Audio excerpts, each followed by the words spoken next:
welcome you all to episode 192 of the Crisis Jam Learning Community. My name is John Draper. I'm the President of Research and Development at Behavioral Health Link, and I am delighted to be with you all today. We have Zac Imel, who is going to be featured on our discussion today. He's the Chief Science Officer of Lyssn. He's going to share with us today how technology can support the development of highly skilled, empathic, and human-centered workforce in suicide prevention. However, before we get there, I wanted to remind you to feel free to visit the Crisis Jams Learning Community site to get all the latest information buzzing around the crisis services community. And don't forget to register for the newsletter if you haven't already, and download those fancy new 988 logo virtual backdrops on there. And I hate to miss a Crisis Jam, but all the prior episodes are at your fingertips right here on the Jam site, where we can find an archive of some fantastic Jam sessions, including last week's Jam featuring the mental health advocate and warmline.org's founder, Howard Trackman, who walked us through the essential support that Warm Lines provide to persons with continuing mental health challenges. And you can also find other news, updates, and resources from the world of crisis services that you might have missed at talk.crisisnow.com. We got a lot of news happening, and first of all, there is the Crisis Con, where many of us are packing our bags to attend the October 14th to 17th Crisis Con 24 in Phoenix, where much of what goes on here every week is experienced in 3D over 3 days with our crisis care friends and colleagues, as it will be in Phoenix this year. It's an amazing conference. We expect, I think there's going to be like 850 or so people there. It grows every year as our community grows, so I hope to see you there. I'm really looking forward to that. There's also this article, we'll drop it in the chat, about 988 geo-routing, and we've been advocating for this to happen for a decade. It's finally here. And that means basically if you phone 988, you're finally going to be routed to the nearest crisis center in the national network instead of being routed to the nearest center to your cell phone's area code and phone number. Now, this means you're going to be more likely to get linked to the local services you need as soon as possible. And that includes mobile crisis teams, which otherwise would be very difficult to access if you were routed to Nebraska and you're phoning from Texas. So anyway, I want to get an amen to that. Thank you to SAMHSA, Vibrant, and the FCC for getting this done.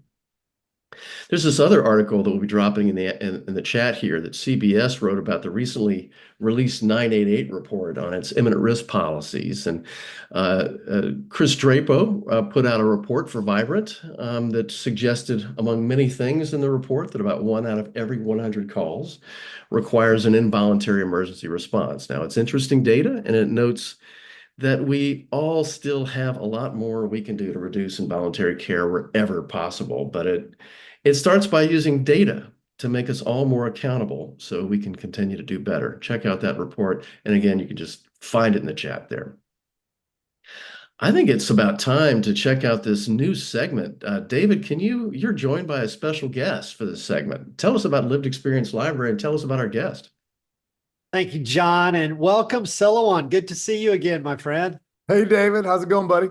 It's going well. So, John, Silouan, we started this new Lived Experience Library segment a couple of weeks ago now. We had Allie Robinson on, brand new author of the book, and I'll go through to her book, which we highlighted a couple of weeks ago now, Running the Endless Race. Today, we're glad to have Silouan here. And Silouan, your book came out in 2012, Who Am I? But just to set the stage a little bit, Silouan, in many ways, I'm not sure these books would exist were it not for William Styron breaking through that barrier and beginning to talk about his own life. Another author, Primo Levi, had died at the end of the 80s, the author of a book about his experience in Auschwitz. And when William Styron gave a lecture about his death and the fact that it had been ruled a suicide, there were many people who came out, scholars and fans of Primo Levi, who came out and said, well, it obviously couldn't have been a suicide because of the strength of Primo Levi and what he showed and his resilience in going through the horrors of World War II. And William Styron in many ways wrote A Darkness Visible because he wanted to show people what it's actually like. Silouan, why did you write Who Am I? And were you aware of any of these other books, or did you launch out there on your own? Tell us that story, if you would. I was unfortunately unaware of those books. I was alone in Texas in a coffee shop about 2 a.m, wondering if it was worth waking up the next day. And I kind of had this idea for a poem that came to my mind, and I wrote it down, and it just stayed with me. And then it just kind of festered away in my brain. And at one point, I'm like, I need to tell the story of what it is. And really, it was just me almost journaling my story of where I was at the time, suicidal, PTSD, after a jet crash. And I just kind of did it for me, just to get it out. And then at one point, I realized maybe other people could identify with what I was going through. And so I wrote the book. So it started as part of your own recovery. Oh yeah, 100%. And it still does to this day. I think one of the hardest things when you speak about this is you got to rehash old nightmares all the time. And people got to ask you about them. And it's really easy to go, why am I doing this? Right. And what the book did, it made me realize that as painful as that is, when you connect with others, it doesn't just help them maybe begin that process of healing, but it helps you. And just one quick anecdote I wanted to share with that. There's a lot of poems in the book because that's kind of how it started. And probably about 10 years ago, probably about 2 years after I published the book, I get a message out of the blue from this combat vet. And he said, hey, I don't even know how he heard about me, but he had found the book. And he said, I read a poem in there. And for the first time, I found someone I think understood what I felt like. And it was a quick little 6-line poem I wrote about my friend who had died in the crash. And I felt guilty to be alive. And it goes from one grave to another, one bound in dirt while the other wakes to face his every day. How different is death from my long, dreary breath? Can a corpse ever see itself crying? I just imagined, as bad as he was, I felt worse, and I felt guilty to be alive. And that young soldier coming back from Iraq felt the exact same way. Yeah. And in that moment, he helped me, and I think maybe it comforted him a little bit to know he's not alone. And I really appreciate you highlighting all these books and all these people's stories, because for every one of those stories, there's somebody else out there that's going to identify it and maybe find a little comfort in that they're not alone. So Silouan, writing, poetry was part of your recovery, grieving the loss of your instructor. And I guess I had never thought about, Silouan, that what your relationship with him was like, that this wasn't a random person.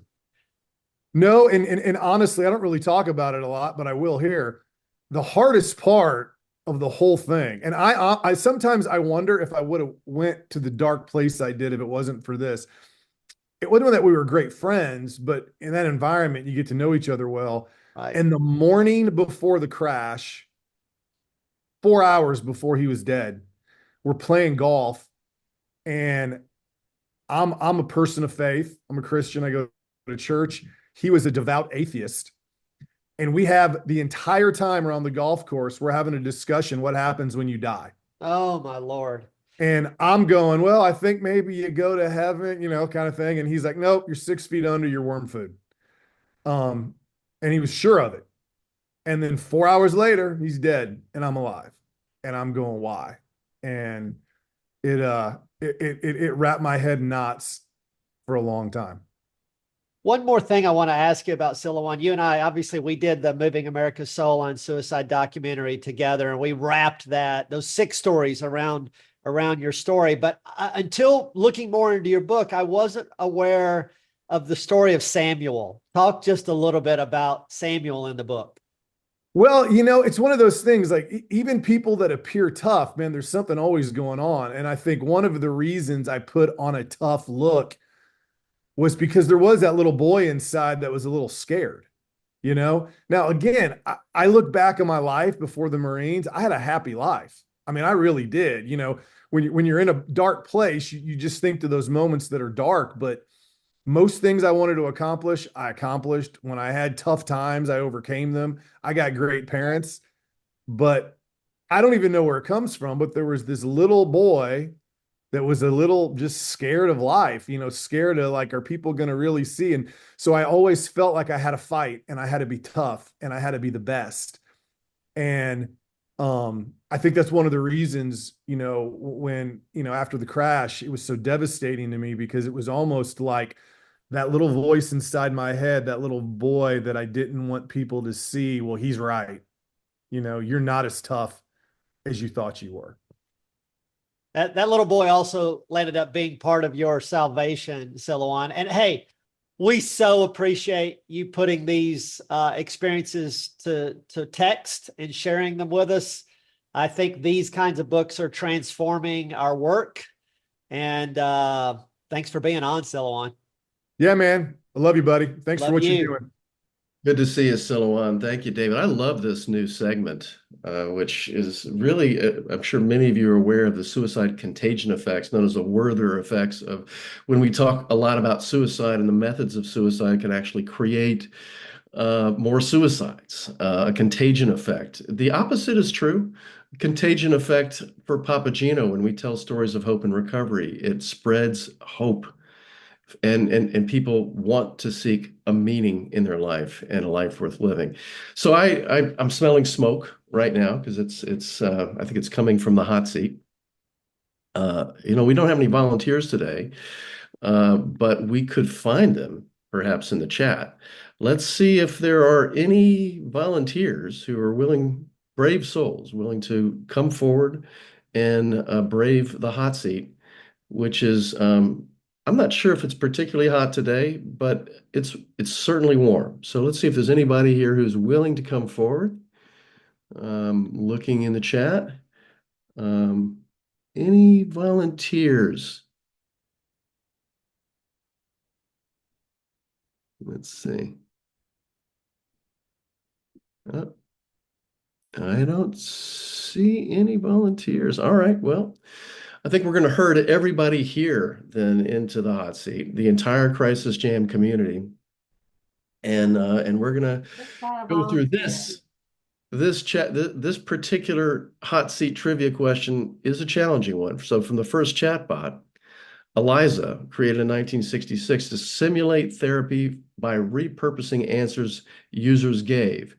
To now, ChatGPT and similar programs of today, AI has long been used to provide knowledge to its users. Today, AI and other technology is used to train our workforce. So everybody get ready to vote here.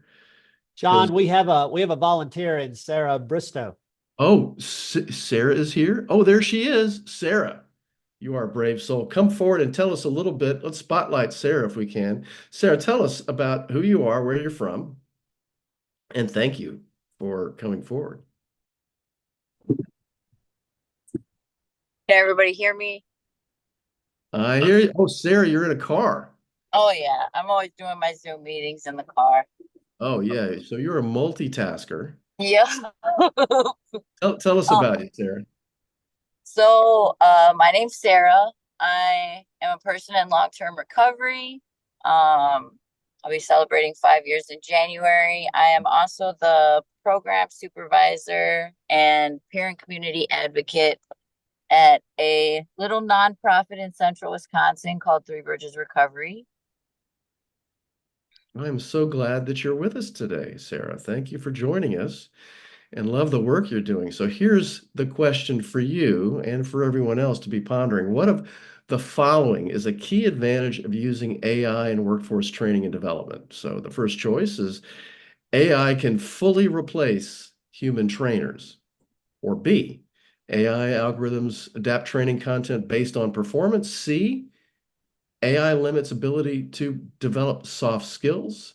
Or D, AI-driven training can only be applied to tech industries. So those are the options. Everybody vote. Sarah, as you look at these, what's happening? What are you thinking? Well, if we're talking about advantages, a couple of those other questions don't or answers don't seem like necessarily advantages. I'm feeling like B. Well, and just to note, David is suggesting that the robots are saying that the answer is A. Oh, okay. But no, it's let's see what the audience says. Looks like 96% are on the same page as you, Sarah. There's a few folks that say it AI limits ability to develop soft skills, but so you're going to go with B. Well, let's see what the answer is. Oh, no surprise. There it is.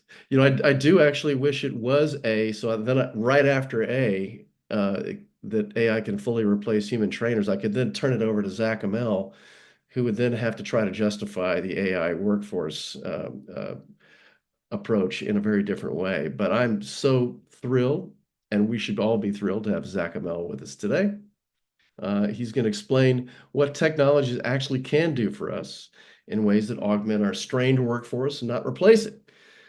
Zac, the floor is yours. Hey, everybody. Yes, I am definitely not here arguing that AI can replace expert human trainers. The hope is, right, that we can actually support them. And so thanks, John, and really excited to talk with everybody today. And if you've caught any of the tech corners we've done over the past couple of months, it's fun to actually talk. We've been talking about of the concepts of AI and how it could be related. And I'm excited today to talk to you about some of the work we've specifically been doing on this particular issue. And I think the one thing I would just start with is it is true now, and it will continue to be true, no matter how much the technology develops, that crisis care and mental health care is going to depend on a highly skilled, empathic workforce of therapists and supervisors and trainers. And the question is, how do we make sure that the technology that comes along supports us along those lines? And just a couple of disclosures. A lot of the work I'm going to be talking about now is a result of a whole bunch of different grants from a variety of different institutions and a bunch of collaborators. And so I'm representing a lot of different work by some really smart people. And so it's fun to put this in front of you all. But maybe to start with something that has really nothing to do with AI itself, but just what do we know about how do you get someone who's highly skilled really in anything, but particularly in counseling? And so what do you do? Well, you have to figure out a way to select and hire skilled folks. Then you have to provide them high quality training. Well, what is high quality training? That's actually not a mystery. It involves practice and feedback. So it's not about just sitting there and listening to someone who's really charismatic tell you things. It's about you practicing and getting many different unique practice opportunities. And so people who end up being good at something, whether that's a sport, an instrument, being a doctor, a lawyer, or a counselor, get there by practicing over time. And then the key thing is we don't just practice and say, hey, you're trained, go for it.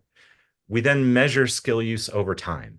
We have to give ongoing feedback. And that's true of all these other areas as well, right? The best, you know, baseball or basketball players or instrument players, they don't just stop once they've trained. They get that ongoing feedback, and then they use that feedback to loop back and do additional training. So they're always doing that. And one other thing I would add in here, especially for counselors, is how do we reduce as much as possible the demands that aren't particularly related to the highly skilled work that they're already doing?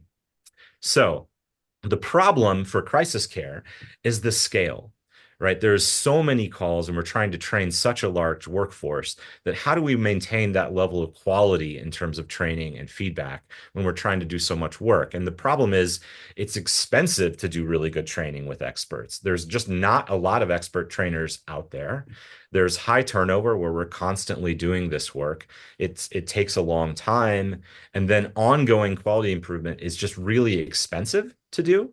It takes a lot of staff time, and it's just burdensome to do all the data collection, to feed that back into the system. So it's really hard work. So what do we really end up usually doing at scale? We do slides and written content. We watch some lectures and role plays. We do a quiz. We demonstrate some content that was offered, and then we go back and assess knowledge via some sort of quiz. But it's really hard to do actual skills and quality of skills at scale. And so what we've been working on at Lyssn and the university-based research I've done at the University of Utah, it was really great to see that ad from Huntsman Mental Health at the University of Utah as well. We try and build these tools to help the human work of providing counseling and supporting counselors. And so what do those things look like? Well, it involves giving training that's supported by particular focused AI tools. It's about quality improvement measures that can allow you to measure the conversations you're having in a way that you typically couldn't. How could we move from just measuring call answer rates to measuring empathy on a scaled basis? And then how do we support some of the documentation so we can reduce some of that burden as well? So here is a quick example of one of our trainings. This is a training that's focused on active listening and just listening to someone. So I'll play a quick video of our client. My dad was a drunk, and I always said I would never be like him. But lately, all I do is act like him at his worst. I get mean when I drink, just like he did. If my girlfriend says any little thing when I'm drinking, I blow up. And it doesn't help that I'm with someone who loves to stick the knife right in my heart. I think she waits until I'm drinking and then picks fights with me. We used to get along so well, but lately it seems like we can't stand each other. No wonder I drink. So we've just listened to one client talking about something they're struggling with, and we're going to practice some active listening here. And so here's one response in our little platform where we give someone some feedback based on a reply. End up making really impulsive decisions like getting actively. So you end up making really impulsive decisions. Sorry, I'm going to start that again so you can hear it. My bad. So when you drink a lot, it impairs how your brain works. It makes your prefrontal cortex, like that part of your brain up in the front of your head, work less effectively. So you end up making really impulsive decisions like getting in fights when you don't want to.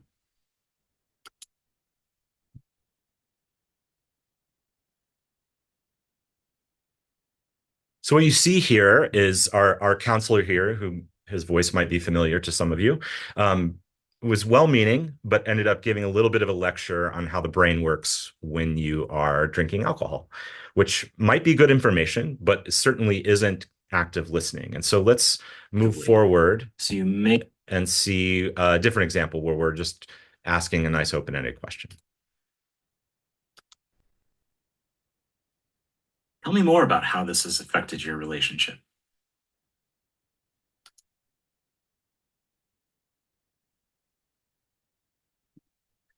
So see here, in both cases, we've been able to take in a response in a training, automatically categorize it into different types of skills. And so in one case, we were like, oh, you're giving someone information. In this case, you're asking this nice, open, motivating question. And instead of just practicing and not getting that feedback, you're getting it immediately. So you can start to shape that skill, which is really the best we know about how to shape behavior and help people learn how to be more effective.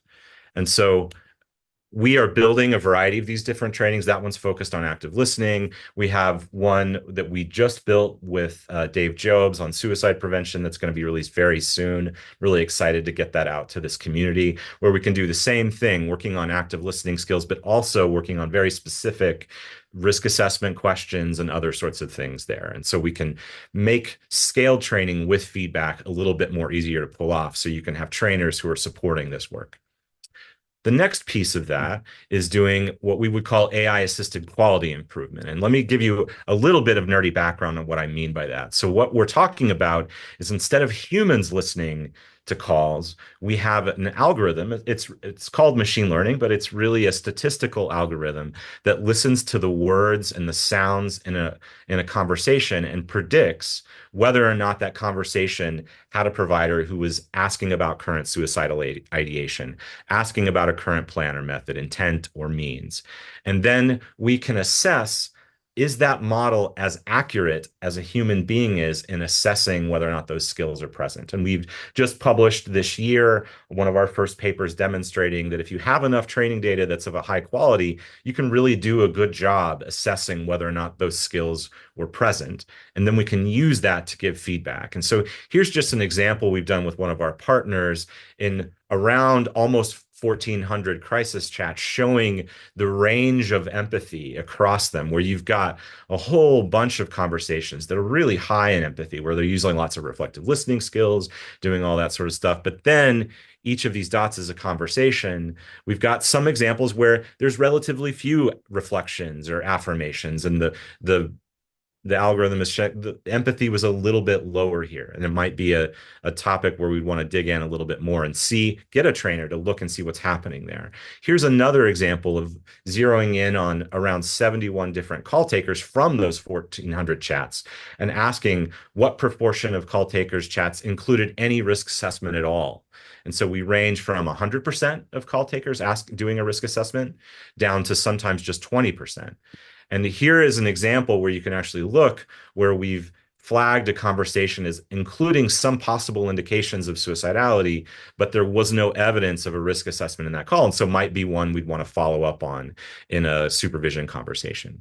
And that can be automatically captured and provided back. And so what we do with that data at Lyssn is we put it into a platform so you can do it really quickly. We can look at a conversation that's been captured by our platform, zoom in on conversations related to suicide so you can find them immediately within the transcript and know where you want to focus.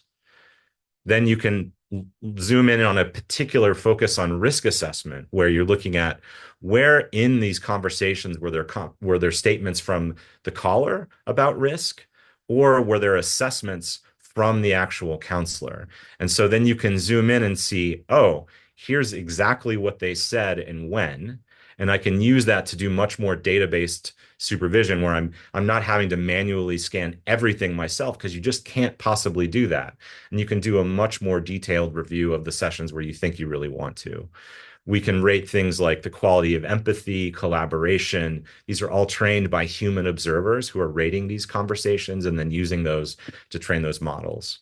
But the cool thing on top of this is it's not just for one call, is we can do this for all of the calls in a center, so you can get a much more population-based estimate of what's happening in your center. And so each circle here is all of a therapist or a call taker's conversations, and you can zoom in on a particular caller and then in a particular conversation, so you can then look at that particular moment within a call. And so you can zoom out from really high level all the way into very specific in a way that really just isn't possible without some really cool technology augmenting it. So I will stop there. That's a little quick overview of the work we're doing, and appreciate you all having me. Great stuff, Zach. Really, really appreciate that. And considering the scale issues that we have, I mean, there's just so many calls that one has to listen to. I mean, right now, I think the requirement is for Vibrant is like 1% to 2% or something like that of calls should be monitored. Which, if you're taking, thousands of calls during the week, is extremely challenging for your supervisors to do. So the ability for us to be able to explicitly have basically a broad scale analysis of all of your calls is a stunning development. But we do have a few questions here in the chat, and I'm curious, maybe Allison Rogie, do you want to ask your question, Allison? Hi, yes, Allison Rogie. I'm the manager of accreditation with the American Association of Suicidology. So clearly a key partner with a lot of the 988 centers in establishing the standards of compliance for this very important work. One of my questions here, coming also as a program manager of 988 centers in California, is that part of this work is adjusting the definition of empathy to the definition of the help seeker, as one of the key tenets of this work is meeting that person where they're at, and considering that empathy has different definitions across cultures, across neurotypes. How is that being accounted for in these models? It's a fantastic question, and one that's close to my heart. As a psychology nerd at my core, I like to think about measurement. And so when you think about measurement, empathy is a particular tricky one because it is a really useful term that we tend to put a lot of stuff onto. And sometimes we're not thinking about the same things when we're talking about a definition of empathy. And so I think your question is core. I have some responses to it, and then I think some of them are just issues we have to deal with as a field. When we're doing this work, we try and use as specific of a definition of empathy as possible so people know what we're talking about. And now that is not every definition of empathy, but the definition of empathy that we use specifically is whether the provider or the call taker or therapist has worked hard to try and understand the client or caller's experience. So they have expressed an attempt to understand. Now, there's other types of definitions of empathy that might not necessarily capture. So there's some definitions of empathy are focused more on kind of sympathy and the expression of concern. There's lots of different definitions, but we try and use one that comes specifically out of the measurement literature and empathy in psychotherapy research and crisis counseling. And so we've used the measure that's coming from Allison Lake's group that used to be at Columbia, and she's moved on, but we use measures that come out of the motivational interviewing literature as well for empathy. But we could go down the list with a variety of other skills. So things like active listening as well. Those are very specific terms that have very specific meanings. And so I do think we need to be really specific about what we are measuring because there's some things we're not measuring. Appreciate your question, Allison, and your response, Zach. Stephanie Hepburn, you have a question. I wondered if you want to share that with the group. Yeah. Hi, Zach. So I wanted to see how you incorporate cultural competence, both on the AI side and on the training side. Fantastic question. These are such great questions. So I have a couple I will try and not be too long-winded here.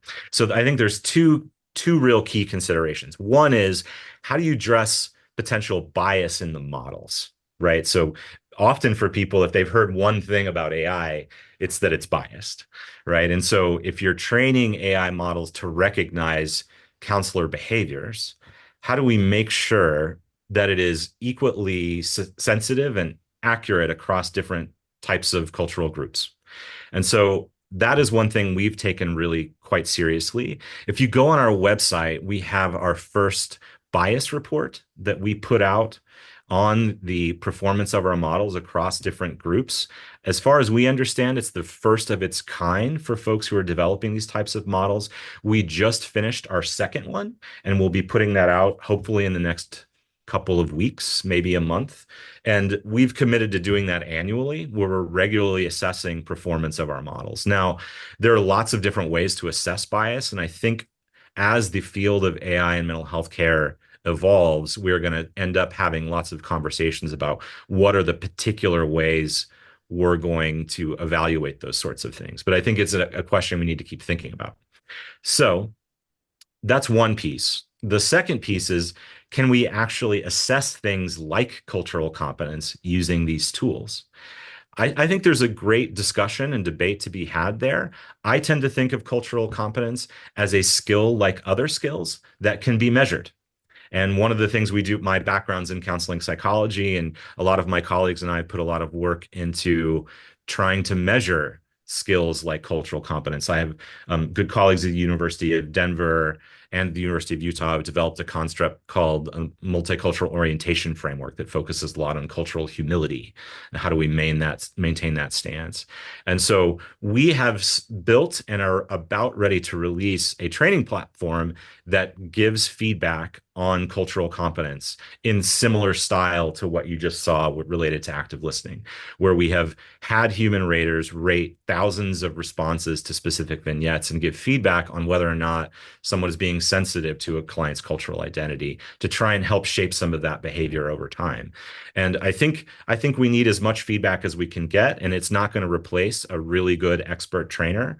But in the absence of that, it is a way to start to scaffold those skills.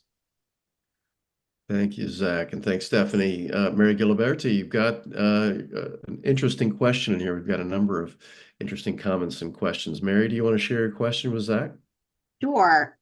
So one pressing issue is when first responders or police are called during a crisis call, which leads sometimes to reluctance to use 988 and other crisis systems. I'm curious whether and how this AI tool could be used to look at those situations and figure out the best way to reduce that outside intervention. Yeah, that's a fantastic idea. And to me, as a scientist, I start to think about the type of scientific research questions we could ask using these sorts of tools with the ones we've been able to ask where we just have humans labeling what conversations are happening. Because one of the issues is that it does look like from the data that just pushed out, the base rate of that actually occurring is fairly low. And so we're looking at a subset of conversations.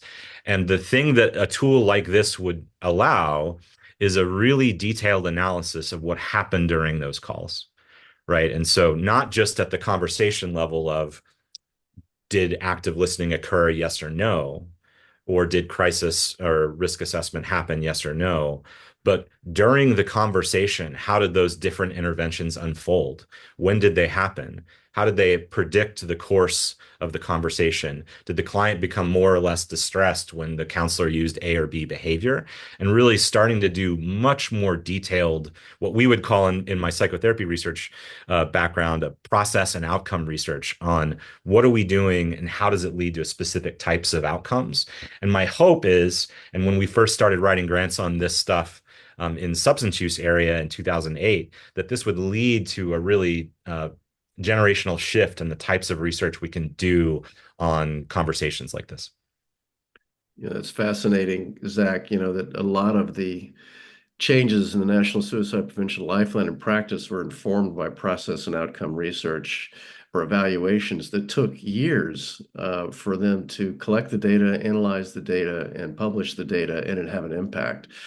What you're talking about is essentially having a tool that can do process and outcome analysis with an infinite amount of data over a short period of time and produce results for you within minutes, seconds, or shortly thereafter. So that process and outcome data can provide you with feedback pretty immediately. Yeah. And if people are interested, we've started to do some of this research with our partners who are interested.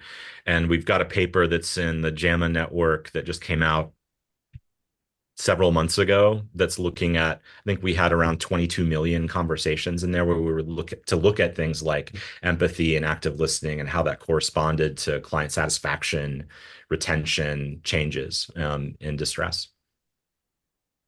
And also, there's another question here in the chat from Ms. Rams. Would you like to offer your question to Zach? Yeah, sure. Basically, like, how do you plan to coexist, or do you kind of run on your own platform with art softwares that already exist and like other new technologies per se, like Web3? In the crisis space, it's typical that we're integrating with other softwares, right? So you've got a call center and we're connecting with that. In other cases, we work with a lot of different folks in different aspects of the mental health system. And so sometimes we're a web-based platform that can be used on its own. And other times we can be integrated with the electronic medical record. And so it's pretty flexible. I mean, not to get too geeky, it's built as a secure API. And so we can allow different systems to use our algorithms and then populate pieces of their data, or we can kind of go the other direction. So it's pretty flexible. Thanks, Zach. There's a comment here from Brenda Dagestad that I think is really interesting. Brenda, could you share your comment here with Zach and get his reaction?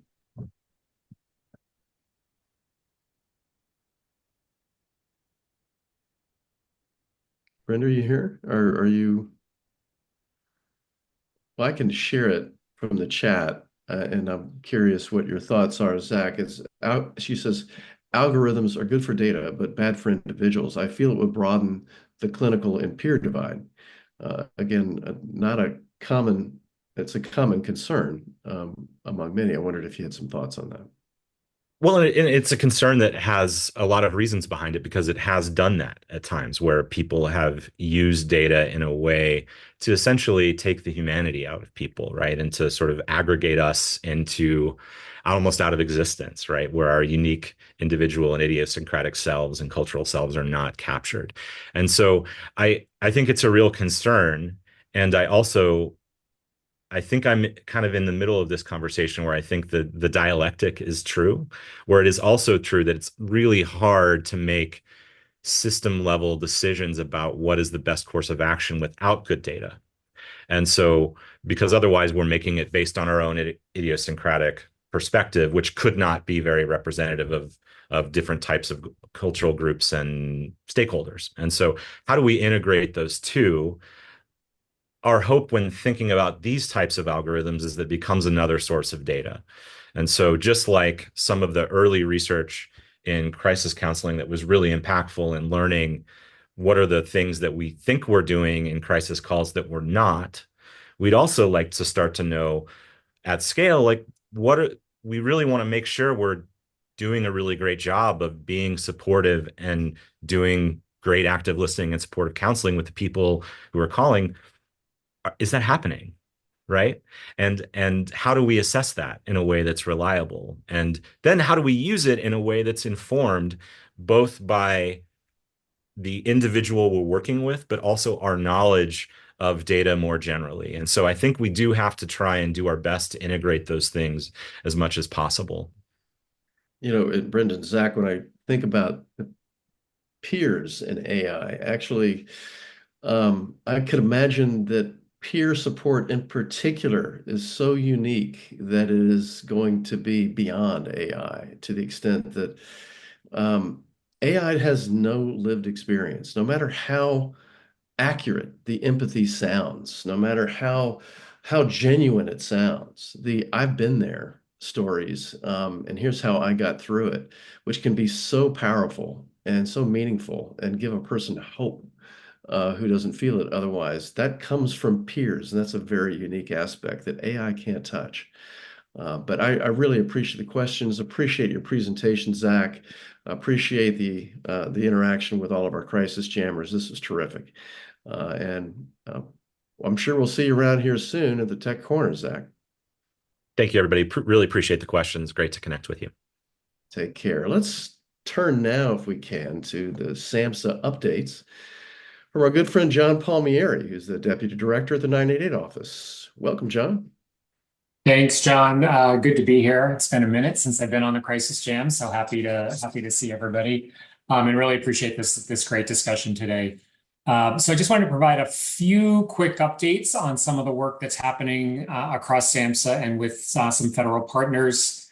The first of which is just kind of a follow-up. I think Tiffany might have flagged this last week, but I did have the pleasure and the privilege of participating in a state policy academy last week in the DMV area in Alexandria, Virginia here, with our partner, the Administration for Community Living through the Link Center, which is a technical assistance center that they support and is in turn supported through a number of key organizations, including our friends here at NASHBID, the National Association of State Directors of Developmental Disability Services, or NASDs, the National Association for the Dually Diagnosed, and then the National Association of State Head Injury Administrators. And the focus of this Policy Academy was really to look at where there are opportunities for collaboration and more effective partnerships to support people with intellectual developmental disabilities, brain injury, and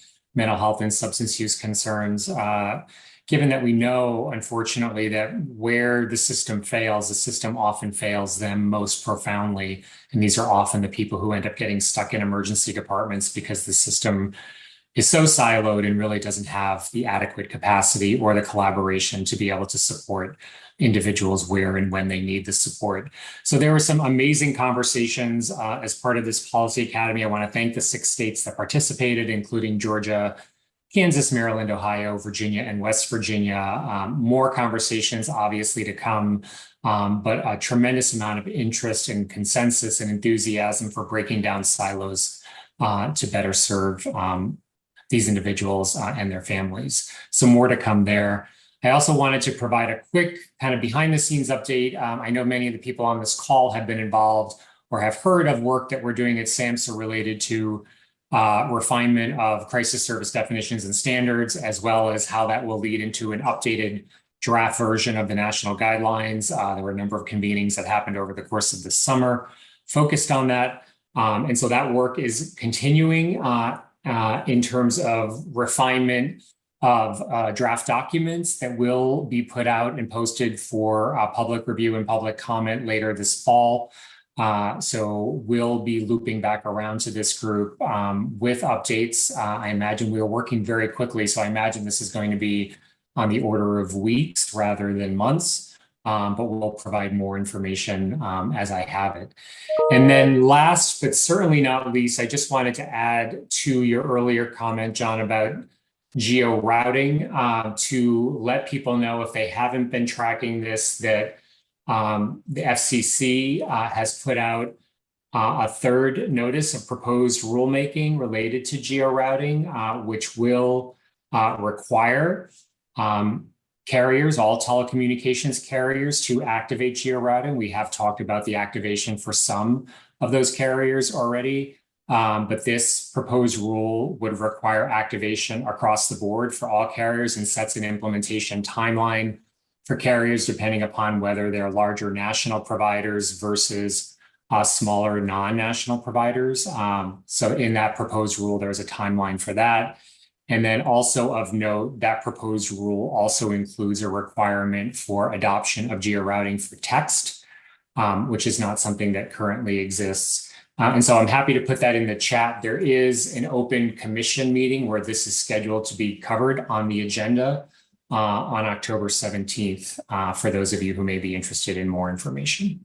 And that's it for me, John. Wow, that is action-packed, John. I mean, I heard great things about the Policy Academy from my Georgia colleagues. A big step forward for conversations that need to be had with IDD, and looking forward to the National Guidelines 2.0 too. And again, appreciate the updates. Let's see if we can get some updates from our good friend Megan Howe for Nashville. Thank you so much, John. And actually both Johns. Thanks, John Palmieri and John Draper. And it was great to see you at the Policy Academy, John, and Dr. Shaw was there as well. And you all just did a super job, really bringing the federal perspective. So thank you for that. One of the things I really wanted to talk about today was, how our hearts go out to Georgia, North Carolina, Florida, South Carolina, Virginia, and Tennessee regarding the impact of Hurricane Helene. One of the things that is so important is disaster mental health response and recovery. And the Center for the Study of Traumatic Stress under the Uniformed Services, Health Services, has provided a link of special resources that help leaders and families and communities get through these difficult times. So there's a link in the chat that has that, but just wanted you to be aware of it. There's also a link to online training in protecting mental health and fostering resilience after disasters. There's a free resource for learning about disaster mental health and developing education resources. So it's just great. There are links for grief leadership, how to help children, and so and how to maintain the well-being of healthcare providers. So just wanted to give that emphasis. And of course, these resources can be applied to other natural disasters, fires, et cetera. But the Center for the Study of Traumatic Stress really does such a great job of putting these resources together. And so I hope that you'll access those. And they've been a long-time partner of ours, years and years. So take a look. Thank you. Appreciate that update, Megan. And certainly our hearts go out to so many people who've been affected in these devastated communities by this natural disaster. And, certainly even the folks in our crisis care community, that's one of the interesting things about disasters is that it doesn't just affect the people who need to be helped, it affects the helpers too. And sometimes our services that we need to render during these times are also really undermined by the conditions that these circumstances create. So whatever resources, help, and guidance that we can get is very much appreciated during these times. Thank you all. We can get some landscape view of federal legislation and crisis services from Sarah Corcoran from Guide Consulting, followed by AFSP's Joanna Rosen. Sarah? Thank you so much. So I've got two quick updates before I pass it to Joanna. First, we are now in the midst of the new fiscal year for those who celebrate. It is FY25 as of yesterday. So before the House and Senate broke into their October recess leading up to the elections, they were able to pass a bipartisan and bicameral continuing resolution to keep the government open and funded through December 20th. So we've got ourselves a bit of time to work with at post-election for them to come back and hopefully agree on some strong FY25 numbers. But for now, the continuing resolution keeps things open and funded at the FY24 current levels through very close to the end of December. On the hearing front, there was actually a House Veterans Affairs Committee hearing about 2 weeks ago, an oversight hearing specifically on the Veterans Crisis Line. So I will put into the chat a link to that hearing recording, as well as a link to the assorted materials and witness statements, et cetera, witness lists, as part of that hearing that took place a couple weeks ago. But it's always good to kind of keep tabs on what's going on in the committees with oversight and kind of seeing what kind of questions they ask and what concerns they have and checking in on these programs. So I'll drop that link in the chat. But that is it for me. Let me turn it over to Joanna with some legislations updates from the Hill. Thank you, Sarah. And yeah, happy FY25. Really, really exciting time to be celebrating. I have two legislative updates for everyone in the crisis care world. First is a bill that was introduced mid-September. It's bipartisan in the House from Representatives Raskin and Bacon. It's called the Stop Suicide Act, and I'll drop the links in the chat for the press release as well as for the bill itself. But it would create a new grant program for SAMHSA to provide stabilization services for people dealing with severe struggling in terms of mental health or suicidal ideation. So that is one thing to keep an eye out for, and I will drop that link for the bill as well. And then we also have a resolution that was introduced in the House, bipartisan as well, to honor Suicide Prevention Month last month. I know a lot of people were busy with activities for that. I know AFSP certainly was. So we were happy to see that recognized in the House, and I will drop that in the chat. And with that, I am all done. Appreciate that update, Joanna and Sarah too. So now we're going to have a little update from our crisis talk folks. We're going to get something from Stephanie Hepburn, and she's going to introduce our guest and AFSP Ambassador Sarah Dixon Hackey from Clay County in Minnesota. Stephanie? Thanks, John. Yeah, so I'd like to welcome Sarah Dixon Hackey. Sarah, in your op-ed, you probe whether evolving mental health interventions are bridging or actually widening the health equity gap. Can you share your thoughts? Absolutely. And, I think it's not a simple answer, as I kind of talk about in my article. There really are opportunities, I think, for reaching different cultural communities. And when I talk about that, I mean individuals that were born outside of the U.S.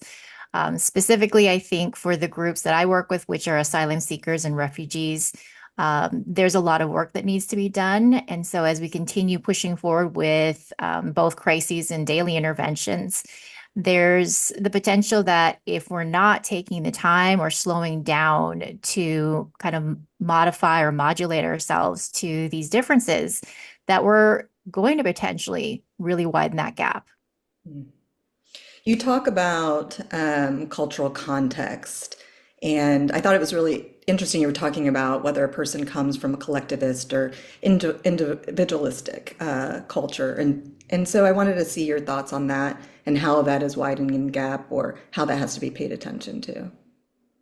Well, and that was something that I really didn't come into contact until I really worked in this area and understanding how when we exist in an individualist society, there's to an extent an understanding that we do stand on our own while we can still be connected. And our sense of self certainly has maybe some level of boundaries, but in a collectivist society where you really are interconnected, intertwined, and your being, your presence, and how you project yourself and your understanding of yourself is so enmeshed with others, it becomes much more complicated to separate yourself from, how you're seen or how you might affect your family. And so I think in those notions, it not only can impact the quality of an interaction if you're doing behavioral health interventions, it can prevent the person from even seeking assistance. You also talk about translation and interpreting services. And this is something that I think really needs to be paid attention to, because sometimes people don't realize that by leaning on family members, children, what the possible implications can be, but also what happens in small communities. Can you talk No, about? absolutely. Well, and I'm so glad that I think this is something that we sometimes take for granted. And one of the things I really kind of have been talking about as my flagship is this prioritization of interpreting and translating and quality interpreting and translating, not just Right. somebody who happens to speak it. And that's not always, possible. I think for some of the communities like my own, there's not a lot of funding. It's not often, one of those finance budget lines. And so you have to write special grants for it. So it kind of goes by the wayside. It's an afterthought. And I think what happens too is that in many cases, if you don't have access to it, you do have these family members. So worst case scenario, we have young children who are now translating, or should I say, interpreting for their parents. Right. And now they're being access to information that really, that's changing the power dynamic for one, but also it's putting them in the position of potentially really not being able to correctly interpret language differences. And so I talk about it in the article that the nuance of language is so underrated, I think, because many of the medical terms, especially behavioral health, Yeah. do not have a direct interpret counterpart. And I think the last thing, if we have time, John, if not, I'll pass it back to you. But you talk about how representation matters. Can you just talk about that really briefly for our audience? Sure. Well, and I think in that sense, we know that the biggest challenge is to get someone into the services. And so oftentimes we see that having someone with similar experiences will make a difference in even having them access that service, but also in really having a sense of expediting the conversation. And so somebody's more likely to open up if they can see that this person obviously understands where I come from, or they've come from my culture. And so in that sense, we find that people are going to probably stick with therapy longer. Thank you so much for joining us. I hope you all check out the op-ed. It's fantastic. I'll pass it back to you, John. Oh, thank you, Stephanie. What a fascinating conversation. And again, that translation issue is so huge, and there's so few translation services that can do this work. There's so few workers that can speak all of the languages that are available. We have a shortage of workers just being able to do the work at all, much less ones that are specifically culturally and linguistically prepared to do so. Maybe perhaps at some point, and speaking of AI earlier, maybe there's some ways, and when you can't find a person who is a counselor who could do the translation, maybe a counselor could use AI in some ways to provide some vocal translation to an individual whom they otherwise wouldn't be able to communicate with. But these are all topics, again, for the future. And speaking of topics for the future, we have a lot to look forward to. In our jam sessions over the next 2 weeks, next week will be David Dvorsny, who's going to be shining a light on CCBHCs and the crisis response. And the week after, we'll be featuring Stephen O'Connor, who's sharing with us early intervention considerations after a suicide attempt. And then on December 11th is our fourth debate about peers and crisis services, featuring debaters Arrow Foster from Recovery Innovations and Dr. Renee Keat all the way from Norway. And that will be moderated by Dr. Ursula Whiteside. But for now, I want to thank you all for spending an hour of your busy day with us here at Crisis Jam. And we'll see you next week when we spread a little more jam on your toast. Y'all have a good day.